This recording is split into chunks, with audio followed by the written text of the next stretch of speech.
ahead, Drew. How you been, man? You having a good day? Doing well. Having a good day, Ryan. We're still, reprogramming ourselves, getting used to the morning drive time for talking ball with the new co-host Scott Tyson. But we certainly are enjoying it, and it's been interesting to move the show to a third different time slot. But I guess all that means is, you've been on the air for a few years, and you're hopefully establishing a good product. But we've been enjoying it. Well, there's no doubt you guys have got a super product, and Wes Neighbors, Steve Moulton, yourself, and Scott, you guys do a great job. And I've only got to know Scott a couple of weeks, and looking forward to building that rapport with him like I have with you and Steve and Wes. And matter of fact, I was listening to Wes and Steve yesterday, and I sent them a message. Coach Stallings was on our show yesterday, presented by NewLifeArt.com, and he was on with Wes and Steve in the 6 o'clock hour. He's on at 5 with us, 5 to 5:30, and I think he's on from like 6 and 6:30. But he was all upset at the power company because a storm had popped up after he had went on here, and I guess he was a few minutes late calling Steve and Wes. But he was such a spirited mood, and I listened last night because I really stepped back, and you and I have the same respect for Coach Stallings because in a lot of ways he's our Bear Bryant. In our generation. And yesterday he was so energized. I don't know what it was, if you got a phone call from somebody that just excited him, but he was so energized. I think back a year, this time last year, we were worried that he might not make it. And look at the healing power of where he's been able to come and been able to get over those strokes and those heart attacks, and he sounds perfectly fine. Yeah, it's great to see Coach Stallings and to hear him and know that he's been active again, getting back out on the road. I know you've seen him at a few events, and certainly, about this time a year ago, they were going to have a show here in the Rocket City, and that's when the health issues started happening, and that event with Matt Dye got canceled. But certainly, Coach Stallings has been on the mend since that time. I've had the pleasure of speaking with him on a few occasions and on our radio show, sitting in for either Steve or Wes, and you're right. He continues to sound stronger and stronger each day, and it's always great to get a chance to speak with Coach Stallings. And I've always said, my father saw a bunch of national championships. He lived through and grew up in his, at the end of his childhood on into early adulthood with Coach Bryant. And, he saw all those national titles, and you and I was in high school when Coach Stallings won it all in 1992. And to be honest, that's still my favorite football team of all time. It's really the only football team I can name every starter on, offense, defense, and special teams. I've said that. And they'll always be my guys and hold a special place in my heart. Of course, seeing Alabama win 5 and 9 years under Nick Saban has been surreal, but nothing for me will ever replace the 1992 team. That'll always be the one that I reflect on with the most, with respect and the most reverence, because it was really the first one I was able to experience, and remember as a much younger person. And, of course they won it all in 78 and 79 when I was very young, but this was, my father had told my mother that he just hoped that I would get a chance to see one national championship and experience it as a young person. And I was able to do that in 92, but now, our whole family has been able to watch what Nick Saban has built, which has been amazing. But you're right, Gene Stallings, College Football Hall of Famer, he will always be, an icon to myself and to you and to so many people in the state of Alabama. All right, so today is also, and I, like I said, I could spend the next 30 minutes talking about Coach Stallings. I mean, listen, for me to talk with him every single week is just it's a dream. I mean, I sat here and, Drew, when you talk to the legends, Joe Namath, and when Kenny Stabler was alive, and Bart Starr, I've interviewed him multiple times, you always get this anxiety. I kid you not. I get anxiety every Wednesday at 5 o'clock. Every Wednesday at 5 o'clock, I look down at my hands. Now, I've been in radio. This is my 18th year, part-time and full-time since 2007 when Nick Saban arrived, 2007, 2008. But I literally get sweaty like palms when Coach Stallings comes home, because I guess it's just I have so much respect for him that I don't want to mess up. And, he told Wes and Steve, and I didn't know this, but Big Gene is his father. And he told him, he said that he was from the Marine Corps, that his dad was in the Marines. And that's some of that background. And Wes was on the air yesterday, and he was saying, this ties everything together. This ties everything together. I did not know that. But a lot of his background and his upbringing based on his father's service to the Marine Corps. How about that? Right. I didn't know that, but I learned it yesterday by listening to your afternoon show there on 97.7. So, and I think I've told you this, Ryan, but you do know what before Alabama called Coach Stallings and then hired him following the dismissal, or I should say, following Bill Curry leaving for Kentucky, and Alabama fans basically felt as if it was a dismissal, because as Gene Stallings has said many times, you don't leave Kentucky for Alabama. You don't leave Alabama for Kentucky in football. You just don't. It's just not done. You don't leave the University of Alabama to go to Kentucky. So it was really almost like a dismissal, though Bill Curry left of his own volition. But, Gene Stallings was all set, many thought, to be named the head football coach at the Naval Academy before Alabama called. Wow. Well, one of the things that he told us a couple of days ago, we take phone calls with him because you've hosted the segment. So you've been a great, fill-in host for this program, and as you do your daily show there, and I'm always appreciative of it. Matter of fact, you're going to hear Drew next week because he's going to help me out a little bit when I'm on vacation. But when you talk with Coach Stallings, we had a caller that called in, and they asked him if he had ever considered getting back in coaching. And he said, well, when you're at the mountaintop and you coach at the University of Alabama, you everything else is a step down. And he wasn't meaning that in a sarcastic way. He was being honest. He said, there's nothing else. When you go to the mountaintop, it's kind of hard to, take another secondary job when you compare the University of Alabama. Yeah, there is no doubt. And you think about this, Coach Stallings obviously coached the St. Louis Cardinals. He reached the mountaintop in the NFL as far as being a head football coach. He coached with Tom Landry. How many people, and that's what makes Coach Stallings so unique, Ryan. He coached, first of all, he played for Coach Bryant at Texas A&M. He coached for Coach Bryant. Then he was with Tom Landry for so many years, and listening to him tell stories about the Dallas Cowboys is just unbelievable. And then having to say, and then he was a head football coach in the NFL, and then coached the Alabama Crimson Tide to a national championship. And this really ties everything together for me, Ryan. In the 100th year of Alabama football in 1992 for the centennial celebration. So, Gene Stallings, there's not a whole lot he hasn't done in the game of football. He's one of the most decorated guys ever, and there's not many, when you think about playing career and then coaching career as an assistant and head coach, who have done more for the game than Gene Stallings. We love him. Like I said, I can spend the next 40 minutes talking about Coach Stallings, but I'll put that on hold for just a minute. Remind people that it's always presented by newlifeart.com. If you're looking for Tua Tagovailoa to Devontae Smith and you're looking for that living room painting, go there, newlifeart.com, 2nd and 26. Go see the print. If you mention the game, it's free shipping, and that print is available right now. Right now.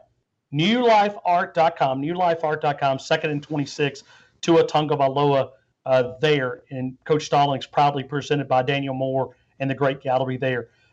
Drew, before we get into football, today is a holiday for Marquise Munson. Many people look forward to Christmas, April Fools, June the 1st, or January the 1st, July the 4th. But today is Happy NBA Draft Day. Marquise Munson, as you know, is as passionate of a basketball fan. You and him may be 1A and 1B, as I know. He's got a basketball question that we just got to work in here and talk a little NBA draft. Marquise, the floor is all you, my friend. First of all, Drew, I love talking basketball with you, man. This is like National Signing Day for me right now because Alabama's definitely going to have a player getting drafted tonight. So, of course, everybody knows that Collin Sexton will be one of the picks in the NBA draft, probably as early as 7. Drew, we talked off the air about where you think Collin Sexton's going to go. So why don't you let us know, what do you think is going to happen with Alabama guard Collin Sexton tonight in the NBA draft? Well, Marquise, I think there's, 3 scenarios that would be the best fit for Collin Sexton. And I'll kind of go from, 3 to 1. And what I mean by that is probably the third best scenario for him would be to go to the Charlotte Hornets. And with Mitch Kupchak, now the general manager, Michael Jordan, the owner, certainly they haven't had the success Michael Jordan wanted when he became majority owner of that franchise. But, they're probably going to trade or, do something, move Kemba Walker. So they honestly would need Collin Sexton maybe be the face of their franchise. Certainly with Mitch Kupchak there, you would think he's already gotten rid of Dwight Howard, the cancer, and gotten Timothy Mozgov. And, they're starting to rework that roster. So, that would be a pretty good situation for Collin to go to Charlotte, a basketball hotbed area, maybe finally try to get that, that organization over the hump and get them back to being a perennial playoff contender. The second scenario for me would be the Los Angeles Clippers, simply because of the great respect you have for Doc Rivers and Jerry West, who is a consultant with that organization. You trust Jerry West that he's turned around every organization, including the Memphis Grizzlies. People forget how good Memphis became when he was there, certainly in their front office. So Jerry West is a brilliant guy. That would be the second situation. But the best situation to me for Collin Sexton is for the Cleveland Cavaliers to take him at 8, find a way, because word and rumor has been that LeBron James and his camp like Collin a lot.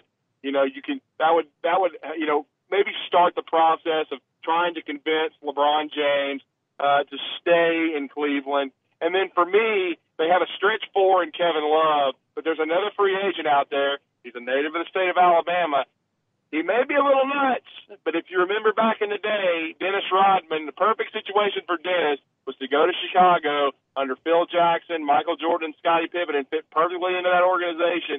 To me, if LeBron James, he is the best player in the world. I know I've criticized him some, but he is the best player in the world. If there's one guy that could help, you think that could help someone rewrite the end of their career and hopefully the second half of their career become a champion and have a chance to win a title, to me, to give them a low post presence, I think the Cleveland Cavaliers could really, can stay at the top of the Eastern Conference with the Boston Celtics if they signed Boogie Cousins, DeMarcus Cousins, who is going to be a free agent. He's certainly coming off an injury, but he's when he's healthy, he's one of the best big men in the National Basketball Association.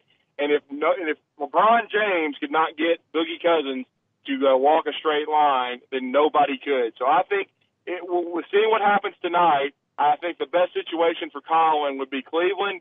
One situation I do not want is the New York Knicks, because they have horrific ownership.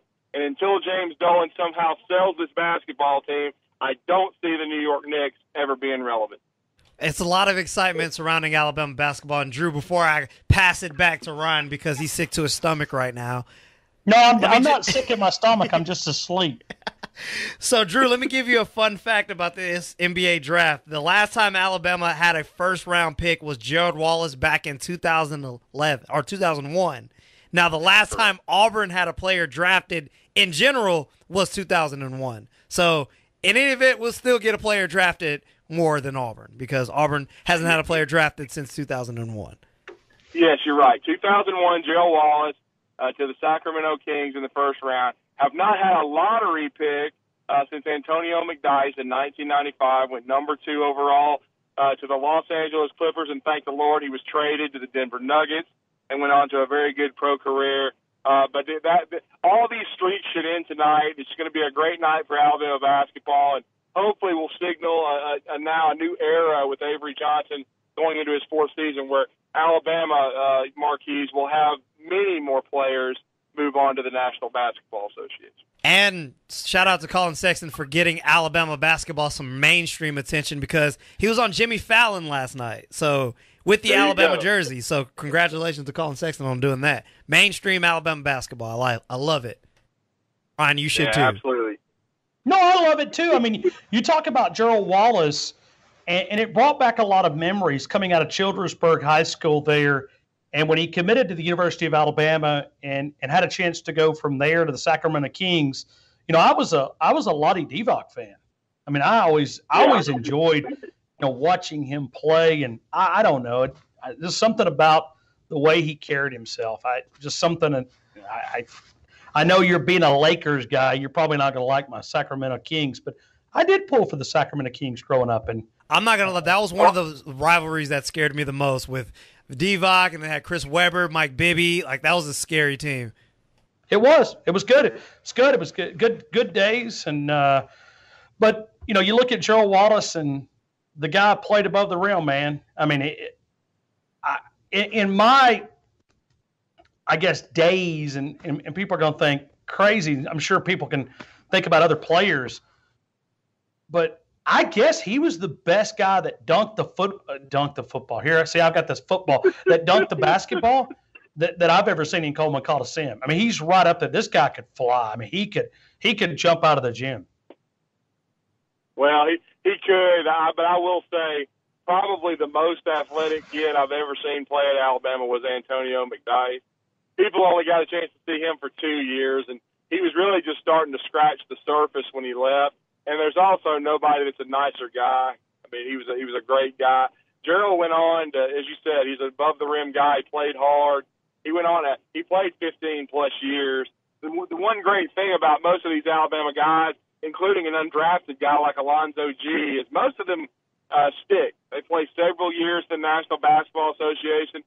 Eric Washington's another one from Pearl, Mississippi, who did. Alabama, they've had a rich history of guys, playing in the National Basketball Association. I mean, back in the day, you had the Robert Ory's, Jason Caffey's, Latrell Sprewell's, Roy Rogers, James Hollywood Robinson. I mean, there were so many that were first-round draft choices that came out of the program, and all of them went on to really solid NBA careers. But, hopefully that's about to start again. It looked like it was going to under Mark Godfrey, but it never really got off the ground. And then Alabama's had a lot of, instability there. But hopefully Avery Johnson's going to be the one to get Alabama basketball back to where the great late C.M. Newton had it and Wimp Sanderson continued and carried that torch. Let's continue here with Drew DeArmond. We're going to talk more Alabama Crimson Tide football, but we open it up looking at this SI list. And, Drew, we were talking earlier that Damien Harris really doesn't get the credit maybe that he deserves going into the 2018 campaign, his final season at the Capstone. Yeah, I mean, I think he's number 70 on that list, Brian. I mean, Kentucky running back Benny Snell is ahead of him. I mean, Benny Snell is a solid running back, but I don't think he could run, over a 4.65. Damien Harris is coming off 2,000-yard seasons in a row for Alabama. Now, granted, Alabama's backfield is as deep and talented as we've ever seen it. You look at a guy like Najee Harris, who did what he did against Georgia, and Kirby Smart in the national championship game. And then you look at a guy like Josh Jacobs, who really wasn't healthy for most of last season. And then Brian Robinson, who I know you're a very good friend with Martin Houston, and I've featured him on my show. I have great respect for him. 1992 starting fullback on, my favorite football team of all time. He believes Brian Robinson is the best running back and most talented back on this team. So it begs the question of how many carries Damien Harris is going to get. But he's had back-to-back 1,000-yard seasons. And I believe if you look back in the annals of Alabama football, Ryan, I think the only running back in Crimson Tide history to average more yards per carry is the great Wilbur Jackson of Ozark, Alabama. And to me, I just think I understand that Damien is not flashy at times, but he certainly improved his game last year and started breaking a lot of long touchdown runs. He has a very high football IQ. He came out of Berea, Kentucky as the number one running back in America. And, he didn't have, a freshman year where he made a huge impact, but certainly the 2 seasons he's had, the last 2 years have been exemplary. And it would be a neat thing if Alabama is as good offensively as I think they can be, if Damien Harris could be the first running back in Alabama history to gain 1,000 yards 3 years in a row and clips the 3,000-yard mark in his career, because I do think if he had more carries, he would be higher up on that list. But I still think Sports Illustrated is undervaluing Damien Harris for how good a football player he is at the University of Alabama.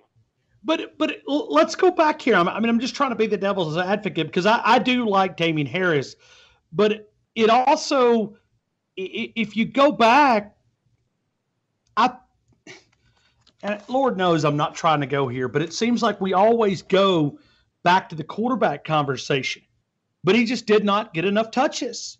When you look back at last year, we're talking about the featured back had 135 touches last year. That's not a lot.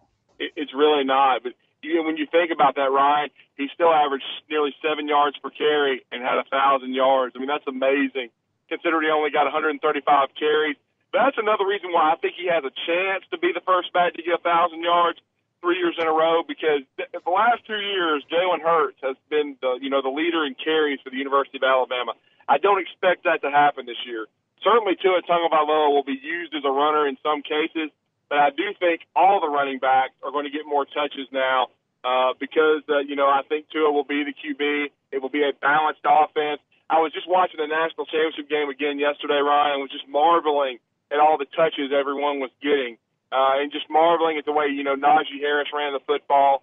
Certainly he's going to be a force to be reckoned with as well. But when you look at it, say each running back could get, 30 to 50 more carries per, for the season. I think 30 is definitely possible. When you look at a guy that like Damien Harris and the way he produced last year, I would not be shocked. And we saw this in 2012 when Alabama won the national championship. Eddie Lacy had 1,300 plus yards. The freshman TJ Yeldon broke 1,000. I think counting the playoff, I would not be shocked at all if Damien Harris and Najee Harris had 1,000 yards, because I think they'll both have a chance to get upwards of maybe 150 carries this season, because I think Alabama's going to run the football well. I think they're going to bust some heads, and I think they're going to make big plays in the passing game. But to me, if you have Tua Tagovailoa at quarterback, it's going to open up more touches for the running backs, more touches for the wide receivers, and more touches for the tight ends. And I just think it's going to make Alabama very, very difficult to defend. When you look at this football team, there's a reason to be excited. And I think the part that I think we get stuck on a little bit, and I was looking at, like, Dylan Moses, according to SI.com, is the 51st best player in all of college football. Now, that's with limited touches or limited opportunities on that side of the football. But Dylan Moses is there at number 51. Mac Wilson also on this list. Raekwon Davis at 28. I even think that's a little bit low, but Mac Wilson at 19. Top 20 player in college football, Mac Wilson, the linebacker at Alabama. Raekwon Davis, he has a chance to be a top 10 pick in the upcoming NFL draft that will be next May up close to where you're at in Nashville, Tennessee. So you look at that defense, there's still a lot of studs on that side of the football, man. Oh, Lord. Yeah, I think Raekwon, I agree with you, will be a top 10 to 15 pick. I think he has a chance to be dominant. Mac Wilson, to me, is the best linebacker on the football team simply because, Ryan, I think he's the best coverage linebacker that Alabama has had since C.J. Mosley. And I know how much you think of C.J., and I think he'll long-term probably be the best pro of any of these Alabama linebackers. I think he'll have a chance to be in Canton, Ohio. It was obvious when he was a freshman playing situationally how special he was from Theodore, Alabama. I think Mac he made an impact when he was a freshman. It has not been as quick or as sudden as CJ's, but it's certainly built. And, of course, the one that set the tone for it all was Rolando McClain from Decatur, Alabama, near my area. Certainly Rolando made some decisions that were questionable during his pro career, but there is no doubting that he was the alpha dog leader of that 2009 defense, the 14-0 team, Buckus Award winner, an outstanding All-American type player. And when he goes on the record with a mutual friend of ours, Matt Zenitz, and getting Rolando McClain on the record, that's like Bigfoot. When he tells you that he thinks Mac Wilson can be as good as any of them and is slated to have a monster year, I believe that. Because when you think about it, Ryan, remember he missed 3 games with a foot injury, yet Mac Wilson still led the team with 4 interceptions, had the defining play, I believe, in that Sugar Bowl win over Clemson with that interception return for a touchdown that really put the nail in the coffin of the Clemson Tigers, who many believed were getting ready to supplant Alabama as the football program in America. Wrong again, world. But again, I just think that Mack Wilson has a chance to have a special career. And Dylan Moses, you're right. The guy can run under a 4.5 40. He certainly showed flashes last year. I mean, as good as Alabama's been with some duos at inside linebacker, and they've been quite good when you think about Rashawn Evans and Reggie Ragland and so many of these great football players that they've had at the University of Alabama, and with Reuben Foster and Reggie Ragland. But I tell you what, Mack Wilson and Dylan Moses, should they stay healthy, has a chance to rate up there with any of them. So, Drew, when you look at this group, when you think about Dylan Moses and Mack Wilson, let's slide out a little bit because we talk about that secondary. And we spent some time earlier. Savion Smith showed up and looks like a guy that's going to be a big contributor to Alabama. But then we back up a little bit, and we had a caller yesterday that talked about Trayvon Diggs and said now it's time to really step up. Do you think Trayvon Diggs, obviously Patrick Surtain Jr. From American Heritage there in South Florida, but going back to Savion Smith, Trayvon Diggs, can those guys be the defensive backs that we have come to expect under Nick Saban? I think they're talented enough, certainly. But it's not about the physical talent. I've learned this with Nick Saban, Ryan.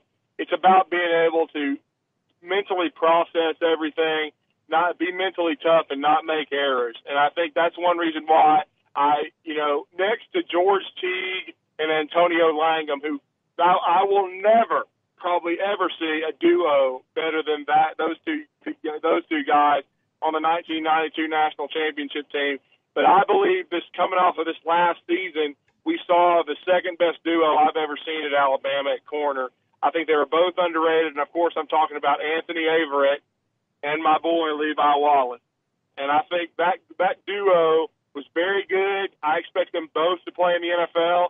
Of course, Averett was a fourth-round pick of Ozzie Newsome and the Baltimore Ravens. And then, of course, Levi should have been drafted, but was an undrafted free agent pickup by the Buffalo Bills. I think he'll make that football team. And much like he did at Alabama, he worked his way up at Alabama. I think he'll work his way up in Buffalo. And I think overall, there's some big shoes to fill there. I thought Trayvon Diggs toward the end of last year started to mature. Savion Smith has already kind of been through some things at LSU, but he's got a fresh start at Alabama. But both of those guys better be on their P's and Q's, Ryan, because if Patrick Surtain Jr. is as good as I think he is, he will certainly be nipping at the heels of either one of them and could take their jobs, even as a true freshman. Well, Minkah Fitzpatrick was so special because he came in and had the mindset that we were just talking about to start as a true freshman without enrolling early. And I think Surtain could be cut from the same cloth. We're going to have to see it play out on the practice field and then during a game in the fire. But I certainly think Surtain is that kind of talent. And I'll say this, the guy that's not getting enough credit going into this season that I think has the complete trust of the coaching staff, he certainly was on the field for much of the second half against Georgia once Tony Brown, had the mishap with Mecole Hardman on the deep ball. Don't forget Cheyenne Carter at SAR. I think the coaches completely trust Cheyenne Carter. He was heavily recruited out of the state of Louisiana, and I think he has a chance to really assert himself as a big part of that secondary this year for the University of Alabama. It's going to be a lot of fun. It's going to be a lot of fun as we look at this upcoming season, and you think, but even to go back, and this sounds like I'm being sarcastic again, we really don't know about this secondary. I mean, we think we know, but we didn't really have a chance to watch those guys get tested a lot in the spring. I think with this quarterback competition, when we talk about gearing up, because Nick Saban's not looking for who can hand off the best, he's going to be looking for who's going to throw the football the best. And when camp opens up, coming up in about 45 days, something like that, coming up at the end of July, 1st of August, then it's going to be about throwing the football. And these secondary guys, it's going to be a good test for them to get these guys ready for the upcoming season, because they're going to have to hit the gate running, because coming up in 72 days, brought to you by Alabama Credit Union, we're going to be talking about Bobby Petrino and Jawan Pass slinging the football around in Orlando. We certainly are. And don't forget, Ryan, I remember we talked about this last fall when after Tua Tagovailoa had gone through the spring and into the fall, Tua made plays, from the time he got to Alabama, and he made it last year's defense look, bad at times, and that secondary. And that secondary was very experienced and very good. So if Tua is healthy, these 6 new starters better really pack a lunch and get ready, because he certainly will test that group. And they didn't get a chance to see him a lot this spring. So that will be a very intriguing part of fall practice, no question about it. Drew DeArmond talking ball daily, and I almost said 9 until noon, but that's not correct. It's 7 until 9 daily on 97.7, and I hear you got a very special guest live from the Manning Passing Academy tomorrow morning at 8:30. Rumor tells me that. I'm not sure if you can confirm that, but I'm just kidding. Listen to Drew on TuneIn Radio, 97.7, The Zone. Find it there. You can listen to it online. And Drew DeArmond does a great job of covering all the things in this state, including the University of Alabama. And I'm sure you guys will be recapping Collin Sexton and a lot more as he gets drafted tonight in the NBA draft. Absolutely. We're really looking forward to the draft tonight at 6 Central Time. And we certainly I don't know if we'll meet a tent tomorrow of our own, but we certainly look forward to speaking to Mr. Ryan Fowler tomorrow and getting his take on the NBA draft and the Manning Passing Academy and how to build a tent to broadcast from New Orleans, Louisiana. Yeah, and I'm. Do you think I should put this photo on Twitter? I mean, do you think I should destroy my reputation on Twitter and put hashtag ET the sequel? Yeah, that's the only thing, because I've got a light inside of the tent, and it looks like I'm like literally. People are like, I know they think I'm crazy, but it's working, right? I mean, there's less echo. Yesterday, I sound like I was doing the show from sitting on the toilet in the bathroom. Today, I sound like I'm in a tent created by hotel sheets and blankets. But Drew, I appreciate you, man. I hope you have a great afternoon. Appreciate your time, and thank you again. I know the audience always excited when you'll step into the hot seat next week, and I appreciate you, man. I hope you have a great week and a great weekend. I'll talk to you tomorrow morning on your show. Thank you, sir. I really appreciate it. Enjoy the Manning Passing Academy. A little jealous, and look forward to getting some of your thoughts on that tomorrow. I appreciate it. Always enjoy being on in Tuscaloosa.